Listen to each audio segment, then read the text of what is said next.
I just toured the Hall of Survivors here in Greenwood Cultural Center. And I want to thank the incredible staff for hosting us here. And I mean that sincerely. Thank you. And if I didn't say what my father would insist on, please excuse my back. I apologize. But in the tour, I met Mother Randall, who's only 56 years old. God love her. And Mother Fletcher, who's 67 years old. And her brother, Van Ellis, who's 100 years old. And he looks like he's 60. Thank you for spending so much time with me. I really mean it. It was a great honor, a genuine honor.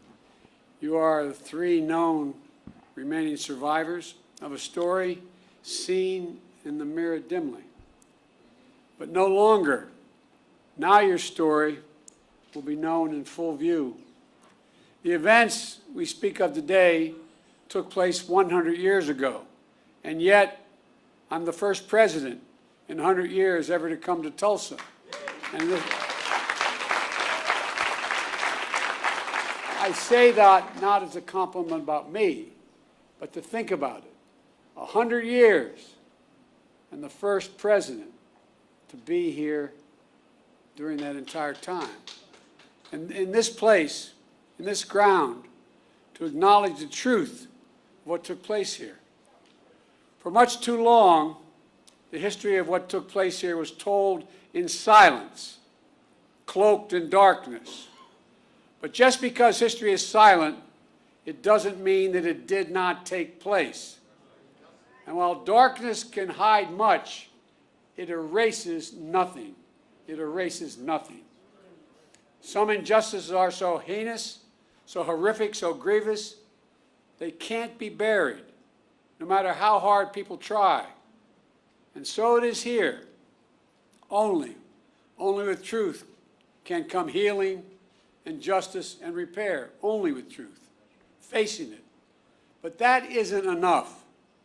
First, we have to see, hear, and give respect to Mother Randall, Mother Fletcher, and Mr. Van Ellis.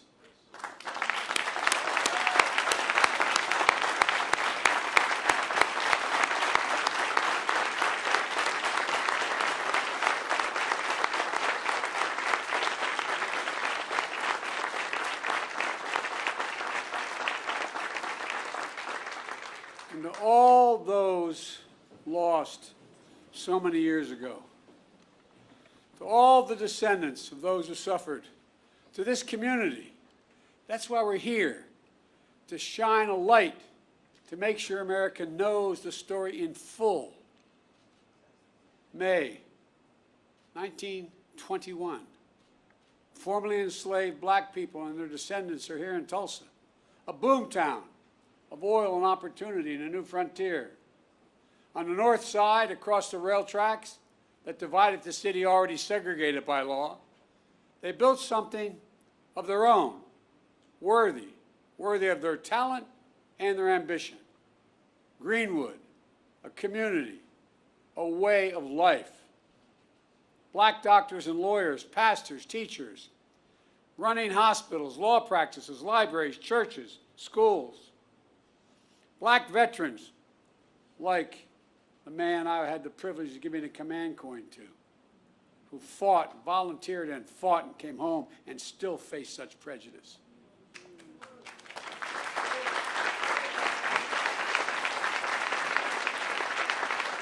Veterans have been back a few years helping after winning the First World War, building a new life back home with pride and confidence. For a mom, and there were at the time, mom and pop black diners, grocery stores, barbershops, tailors, the things that make up a community. At the Dreamland Theater, a young black couple holding hands, falling in love. Friends gathered at music clubs and pool halls, at the Monroe family roller skating rink. Visitors staying in hotels like the Stratford.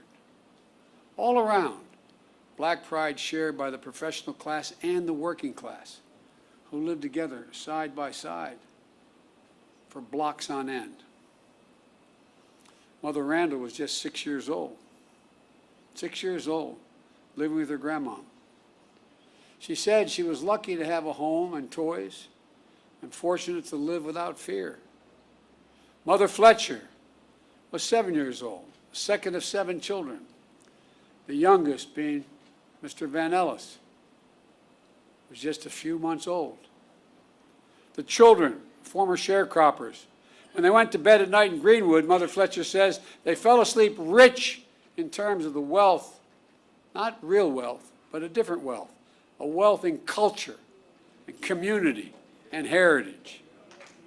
But one night changed everything. Everything changed. While Greenwood was a community to itself, it was not separated from the outside. It wasn't everyone, but there was enough hate, resentment, and vengeance in the community. Enough people who believed that America does not belong to everyone and not everyone is created equal. Native Americans, Asian Americans, Hispanic Americans, Black Americans, a belief enforced by law, by badge, by hood, and by noose that speaks to that lit the fuse. It lit it by the spark that it provided. A fuse of fury was an innocent interaction that turned into a terrible, terrible headline allegation of a black male teenager attacking a white female teenager. A white mob of 1,000 gathered around the courthouse where the black teenager is being held. Ready to do what still occurred, lynch that young man that night. But 75 black men, including black veterans, arrived to stand guard. Words were exchanged, then a scuffle, then shots fired. Hell was unleashed. Literal hell was unleashed. Through the night and into the morning, the mob terrorized Greenwood, torches and guns, shooting at will.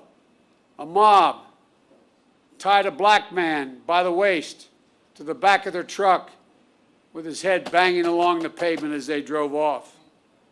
A murdered black family draped over the fence of their home outside.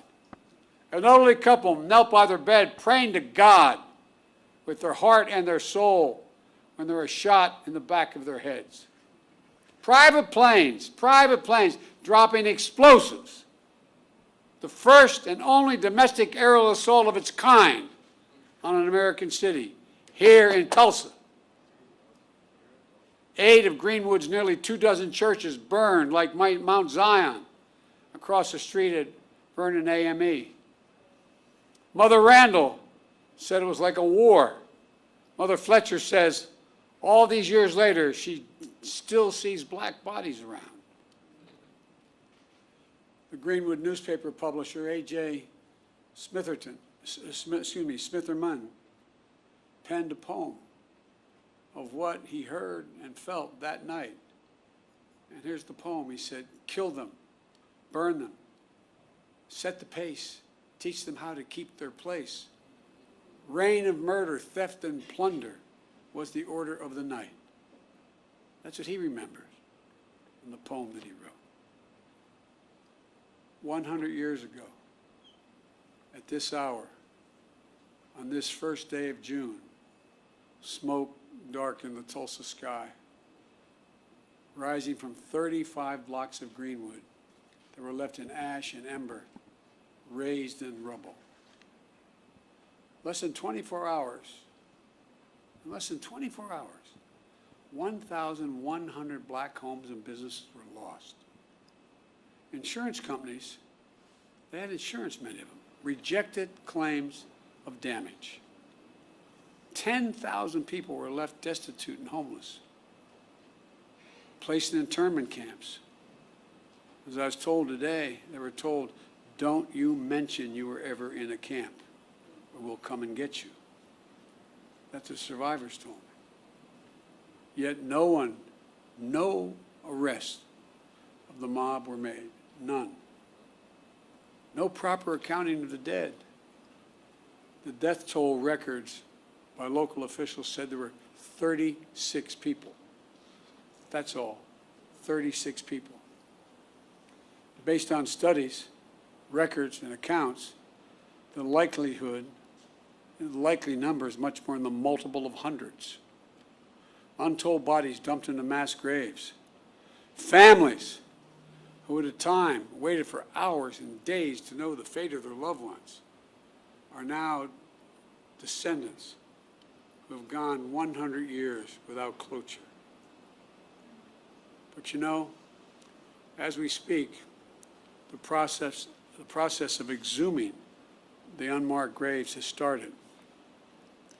And at this moment, I'd like to pause for a moment of silence for the fathers, the mothers, the sisters, sons and daughters, friends of God and Greenwood. They deserve the dignity and they deserve our respect. May their souls rest in peace.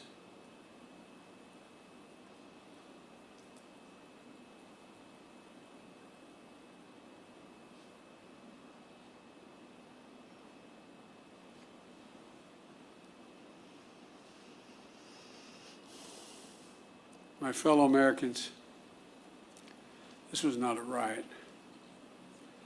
This was a massacre.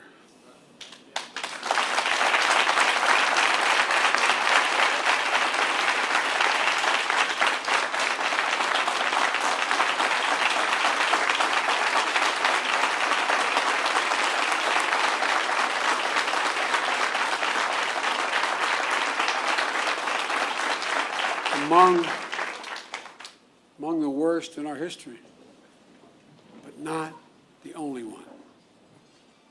And for too long, forgotten by our history.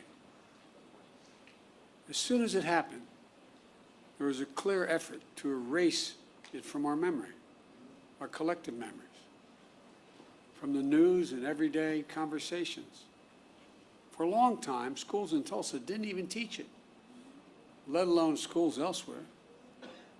And most people didn't realize that a century ago, the second Ku Klux Klan had been founded. The second Ku Klux Klan had been founded. A friend of mine, John Meacham, I'd written when I said I was running to restore the soul of America. He wrote a book called The Soul of America, not because of what I said. And there's a picture about page 160 in the book showing over 30,000 Ku Klux Klan members in full regalia, Reverend, pointed hats, the robes, marching down Pennsylvania Avenue in Washington, D.C., Jesse, you know all about this. Washington, D.C. If my memory is correct, there were 37 members of the House of Representatives who were open members of the Klan. There were 5, if I'm not mistaken, could have been 7, I think it was 5, members of the United States Senate, open members of the Klan. Multiple governors were open members of the Klan. Most people didn't realize that a century ago the Klan was founded just 6 years before the horrific destruction here in Tulsa. And one of the reasons why it was founded was because of guys like me who are Catholic. It wasn't about African Americans then. It was about making sure that all those Polish and Irish and Italian and Eastern European Catholics who came to the United States after World War I would not pollute Christianity. The flames from those burning crosses torched every region of the country. Millions of white Americans belonged to the Klan, and they weren't even embarrassed by it. They were proud of it. And that hate became embedded systematically and systemically in our laws and our culture. We do ourselves no favors by pretending none of this ever happened, or it doesn't impact us today, because it does still impact us today. We can't just choose to learn what we want to know and not what we should know.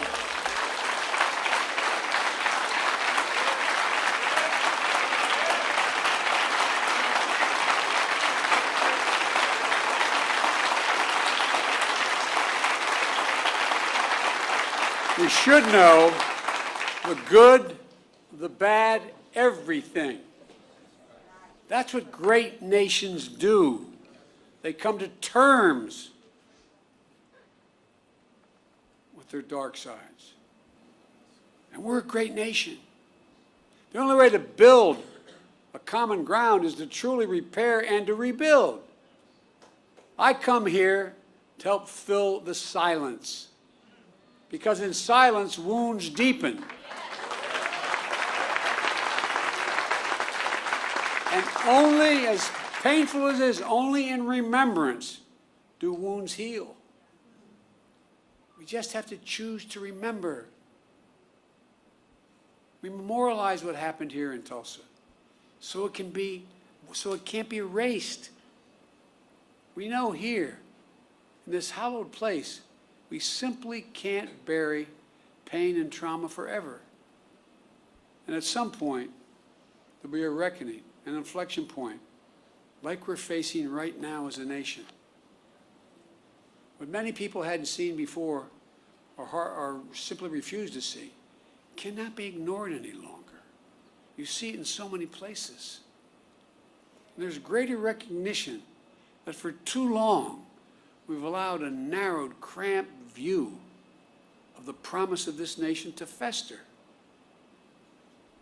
The view that America is a zero-sum game where there's only one winner. If you succeed, I fail. If you get ahead, I fall behind. If you get a job, I lose mine. And maybe worst of all, if I hold you down, I lift myself up.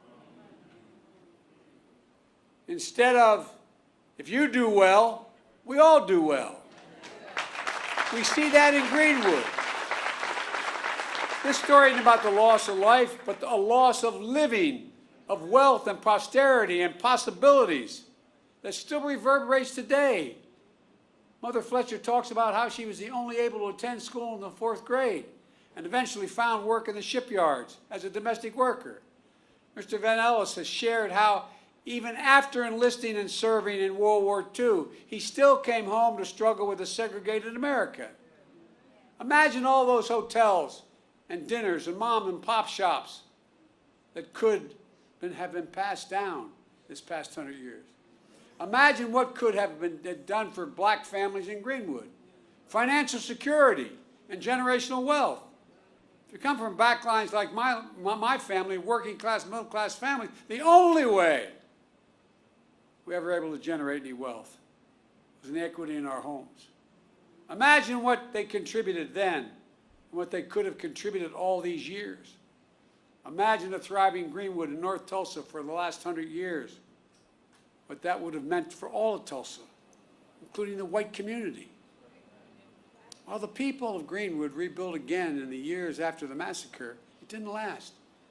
Eventually, neighborhoods were redlined on maps, locking black Tulsa out of home ownership. A highway was built right through the heart of the community. Lisa, I was talking about our west side, what 95 did after we were occupied by the military, after Dr. King was murdered. The community, cutting off black families and businesses from jobs and opportunity. Chronic underinvestment from state and federal governments denied Greenwood even just a chance of rebuilding. We must find the courage to change the things we know we can change. That's what Vice President Harris and I are focused on, along with our entire administration, including our Housing and Urban Development Secretary, Marcia Fudge, who's here today.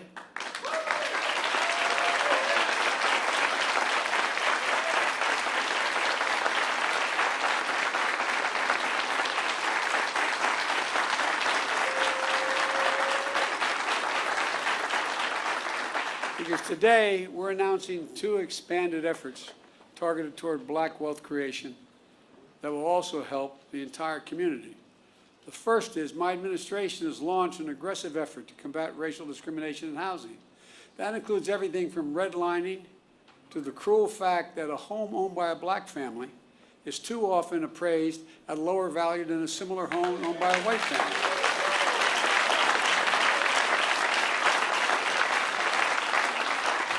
And I might add, and I need help if you have answered this one, I can't figure this one out, Congressman Horsford, but if you live in a black community and there's another one on the other side of the highway, it's a white community, it's built by the same builder, and you have a better driving record than the guy with the same car in the white community, you're getting paid more for your auto insurance.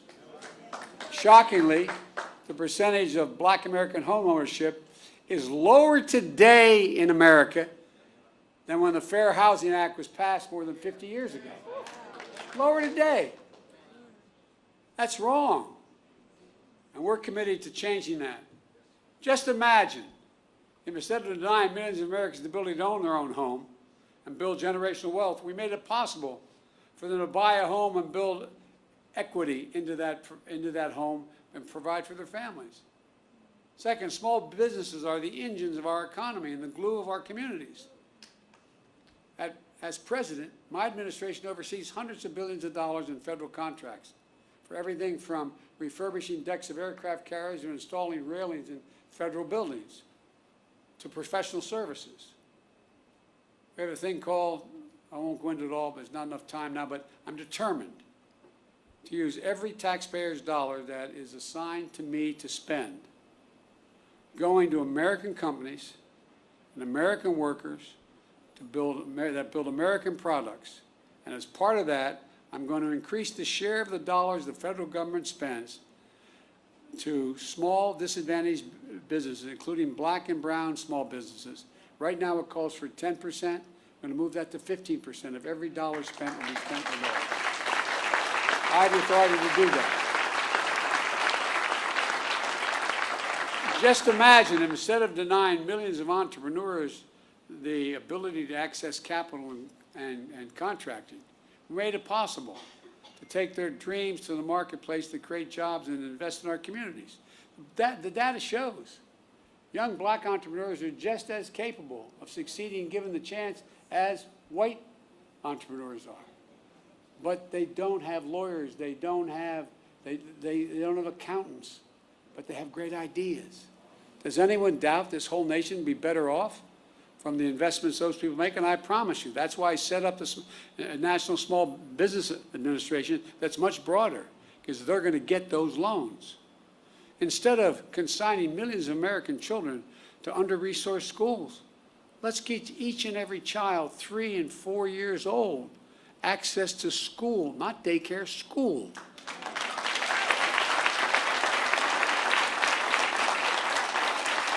In the last 10 years, studies have been done by all the great universities. It shows that it will increase by 56% the possibility of a child, no matter what background they come from, no matter what.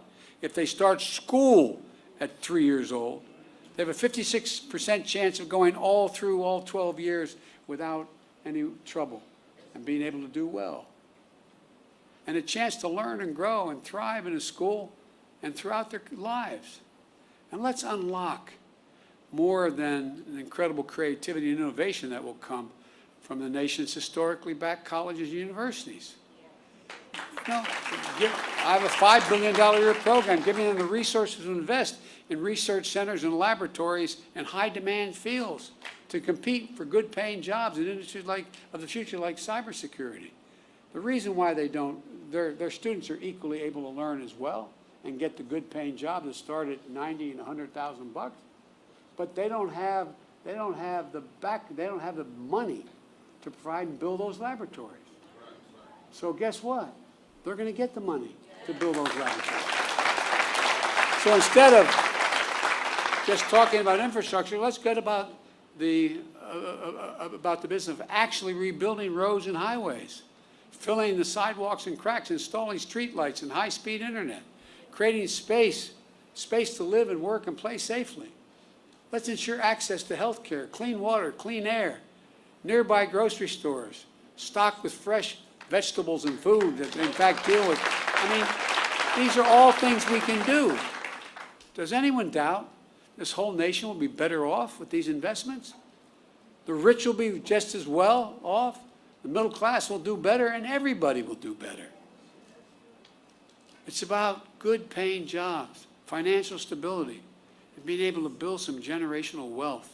It's about economic growth for our country and outcompeting the rest of the world, which is now outcompeting us. But just as fundamental as any of these investments I've discussed is maybe the most fundamental: the right to vote. The right to vote.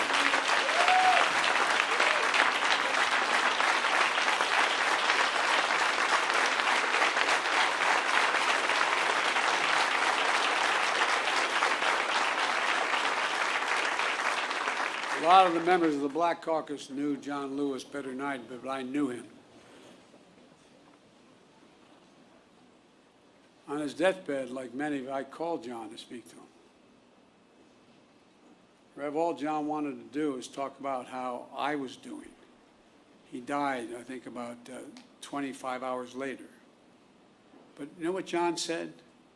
He called the right to vote precious, almost sacred.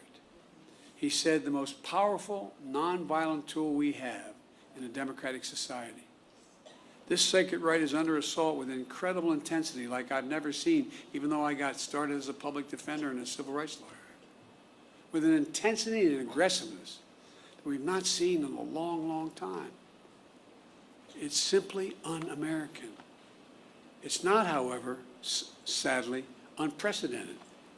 The creed, "We shall overcome," is a long-time mainstay of the civil rights movement, as Jesse Jackson can tell you better than anybody. The obstacle to progress that have to be overcome are a constant challenge.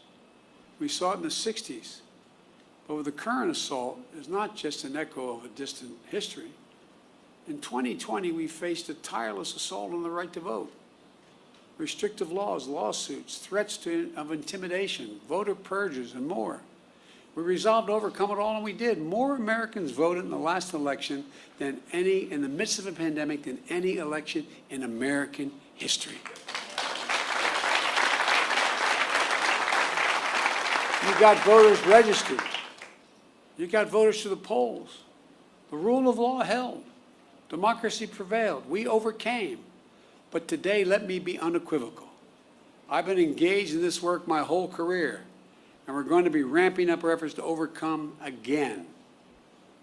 I will have more to say about this at a later date, a truly unprecedented assault on our democracy, an effort to replace nonpartisan election administrators and to intimidate those charged with tallying and reporting the election results. But today, as for the act of voting itself, I urge voting rights groups in this country to begin to redouble their efforts now to register and educate voters.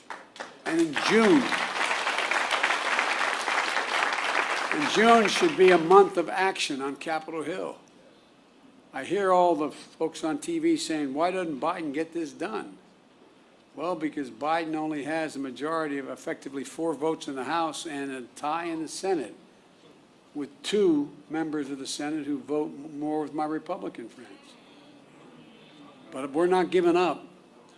Earlier this year, the House of Representatives passed For the People Act to protect our democracy. The Senate will take it up later this month, and I'm going to fight like heck with every tool at my disposal for its passage. The House is also working on the John Lewis Voting Rights Act, which is critical to providing new legal tools to combat the new assault on the right to vote. To signify the importance of our efforts, today I'm asking Vice President Harris to help these efforts and lead them among her many other responsibilities. With her leadership and your support, we're going to overcome again, I promise you, but it's going to take a hell of a lot of work. And finally, we must address what remains the stain on the soul of America. What happened in Greenwood was an act of hate and domestic terrorism with the through line that exists today still. Just close your eyes. And remember what you saw in Charlottesville 4 years ago on television. neo-Nazis, white supremacists, the KKK, coming out of those fields at night, Virginia, with lighted torches, the veins bulging on their, as they were screaming. Remember, just close your eyes and picture what it was. Well, Mother Fletcher said when she saw the insurrection at the Capitol on January the 9th, it broke her heart. A mob of violent white extremists, thugs, said reminded her of what happened here in Greenwood 100 years ago. Look around at the various hate crimes against Asian Americans and Jewish Americans. Hate that never goes away. Hate only hides. Jesse, I think I mentioned this to you. I thought after you guys pushed through with Dr. King, the Voting Rights Act and the Civil Rights Act, I thought we were moved. But what I didn't realize, I thought we had made enormous progress, and I was so proud to be a little part of it. But you know what, Rev? I didn't realize hate's never defeated. It only hides. It hides. And given a little bit of oxygen, just a little bit of oxygen by its leaders, it comes out of there from under the rock like it was happening again, as if it never went away. And so, folks, we must not give hate a safe harbor. As I said in my address at the joint session of Congress, according to the intelligence community, terrorism from white supremacy is the most lethal threat to the homeland today. Not ISIS, not Al-Qaeda, white supremacists. That's not me. That's the intelligence community under both Trump and under my administration. 2 weeks ago, I signed into law the COVID-19 Hate Crimes Act, which the House had passed, and the Senate. My administration will soon lay out our broader strategy to counter domestic terrorism and the violence driven by the most heinous hate crimes and other forms of bigotry. But I'm going to close where I started. To Mother Randall, Mother Fletcher, Mr. Van Ellis, to the descendants, and to all survivors, thank you. Thank you for giving me the honor of being able to spend some time with you earlier today. Thank you for your courage. Thank you for your commitment. And thank your children and your grandchildren and your uncle and your nieces and your nephews. To see and learn from you is a gift, a genuine gift. Dr. John Hope Franklin, one of America's greatest historians, Tulsa's proud son, whose father was a Greenwood survivor, said, and I quote, "Whatever you do, it must be done in the spirit of goodwill and mutual respect and even love. How else can we overcome the past and be worthy of our forebears and face the future with confidence and with hope?" On this sacred and solemn day, may we find that distinctly Greenwood spirit that defines the American spirit, a spirit that gives me so much confidence and hope for the future, that helps us see face to face, a spirit that helps us know fully who we are and who we can be as a people and as a nation. I've never been more optimistic about the future than I am today. I mean that. The reason is because of this new generation of young people. They're the best educated, they're the least prejudiced, they're the most open generation in American history. And although I have no scientific basis for what I'm about to say, but those of you who are over 50, how often did you ever see advertisements on television with black and white couples? Not a joke. I challenge you, find today, when you turn on the stations, sit on one station for 2 hours, and I don't know how many commercials you'll see, lay 8 to 5. 2 to 3 out of 5 have mixed race couples in them. That's not by accident. They're selling soap, man. Not a joke. Remember old Pat Goodell used to say, you want to know what's happening in American culture? Watch advertising. Because they want to sell what they have. We have hope. and folks like you, honey. I really mean it. We have hope, but we've got to give them support. We have got to give them the backbone to do what we know has to be done. Because I doubt whether any of you would be here if you didn't care deeply about this. You're sure the devil didn't come to hear me speak. But I really mean it. I really mean it. Let's not give up, man. Let's not give up. As the old saying goes, hope springs eternal. I know we've talked a lot about famous people, but my colleagues in the Senate used to always kid me because I was always quoting Irish poets. They think I did it because I'm Irish. They think I did it because, as we Irish, we have a little chip on our shoulder, a little bit sometimes. That's not why I did it. I did it because they're the best poets in the world. You can smile, it's okay, it's true. There was a famous poet who wrote a poem called The Curate Troy, Seamus Heaney. And there's a stanza in it that I think is the definition of what I think should be our call today for young people. He said, history teaches us not to hope on this side of the grave, but then, once in a lifetime, that longed-for tidal wave of justice rises up, and hope and history rhyme. Let's make it rhyme. Thank you.